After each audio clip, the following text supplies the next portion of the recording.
अस्सलाम वालेकुम जी। Fundamental of physics Halliday Resnick Walker का 10th एडिशन है। चैप्टर 10 चल रहा है। रोटेशन का प्रॉब्लम 17 है। वो कहता है टी जीरो पे फ्लाई व्हील की एंगुलर वेलोसिटी दे रहा है 4.7 रेडियन पर सेकेंड। कांस्टेंट एंगुलर एक्सेलरेशन दे रहा है, नेगेटिव के अंदर डिक्रीज को शो करेगा। रेफरेंस लाइन वो कहता है थीटा जीरो ले लो। वो कहता है at what maximum angle theta maximum पे reference line return positive direction के पॉजिटिव डायरेक्शन में वो टर्न करे।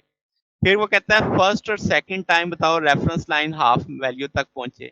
फिर वो कहता है नेगेटिव टाइम बताओ पॉजिटिव टाइम तक रेफरेंस लाइन जब किस पोजीशन पे हो 10.5 रेडियन की पोजीशन पे हो। फिर ग्राफिंग करने को कह रहा है थीटा वर्सेस टी की। तो सिचुएशन लेके चलते हैं। अब हमें दिया क्या क्या हुआ है, हमें अल्फा दिया हुआ है, हमें एंगुलर इनिशियल वेलोसिटी दी हुई है, फाइनल वेलोसिटी उसने कह दिया कि जीरो है एक तरह से। ठीक है। अब आपके पास क्या है जनाब, इसके अलावा हमें आगे चल के देखते हैं टाइम स्टार्टअप पे जीरो है जब हमने इनिशियली इसे स्टडी किया। तो हमें यहाँ से थीटा मैक्सिमम रिक्वायर्ड है, हमें अल्फा पता है, ओमेगा एफ पता है, ओमेगा ई पता है, सारी वैल्यूज डालेंगे 44 रेडियन आ जाएगा। टोटल डिस्प्लेसमेंट पता लग गया। अब सवाल पे शिफ्ट करते हैं ना कि हमें पता लग गया कि मैक्सिमम जो होगा वो पॉजिटिव डायरेक्शन में 44 रेडियन ले कवर करेगा। फर्स्ट और सेकंड टाइम जब रेफरेंस लाइन हाफ वैल्यू पे पहुंचेगी यानी 42 रेडियन का हाफ कितना हो जाएगा 22 रेडियन। तो हम इसका टाइम नोट करेंगे, हम कहेंगे डिस्प्लेसमेंट का value omega I T plus half alpha T.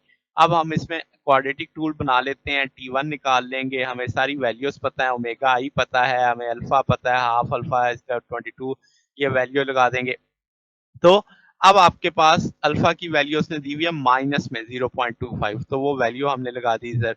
फिर आपके पास थीटा वन पता है 22 रेडियन है और ये वैल्यू लगी, ये रेड वाले कट जाएंगे सिंपल, इसके भी दो आप कह लें रूट्स बनेंगी, 5.5 सेकेंड और 32 सेकेंड।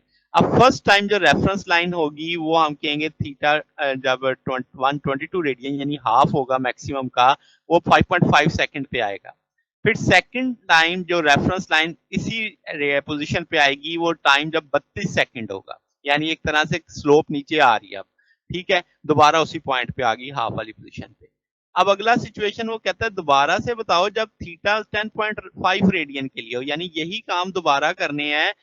मगर अब थीटा कितना ले लेना है -10.5 रेडियन।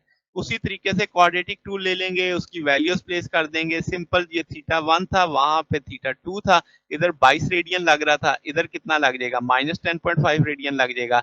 बाकी सारी वैल्यूज वही रहने वाली हैं। यहाँ पे दो आपके पास टू रूट्स आ जाएंगे -2.1 और 40। तो इसने यही कहा था कि नेगेटिव टाइम और पॉजिटिव टाइम। तो वो एक नेगेटिव टाइम हमें पता लग रहा है कि भाई आपके पास T2 कितना है -2.1 सेकेंड, तो 2.1 सेकेंड पे रेफरेंस लाइन इस पोजीशन पे होगी। फिर पॉजिटिव टाइम पे 40 सेकेंड पे रेफरेंस लाइन इस पोजीशन पे होगी। तो ये भी साबित हो गया। अगर हम ग्राफिंग करें तो इस लिहाज से आप देख सकते हैं कि ये आपकी हाफ, ये जो डॉट लगे हुए आ रहे हैं ये वो हाफ वैल्यू वाला है, यानी 22 रेडियन वाला। तो यहाँ पे आप देख सकते हैं वही आपके पास वैल्यू आ गई 5.2 वाली, ये 32 वाली वैल्यू आ गई। तो ये उस चीज को भी साबित कर रहा है। फिर आपके पास वो जो -10 रेडियन वाली कहानी है वो भी आप देख रहे हैं -2.1 पे आ रहा है, वो आपके पास -10 पे। तो ये भी इससे साबित हो रहा है। तो ये जनाब हमारे पास सोल्यूशन है। अगर आपको इसमें कोई बात पूछनी हो, डाउट हो तो नीचे कमेंट्स में पूछ सकते हैं।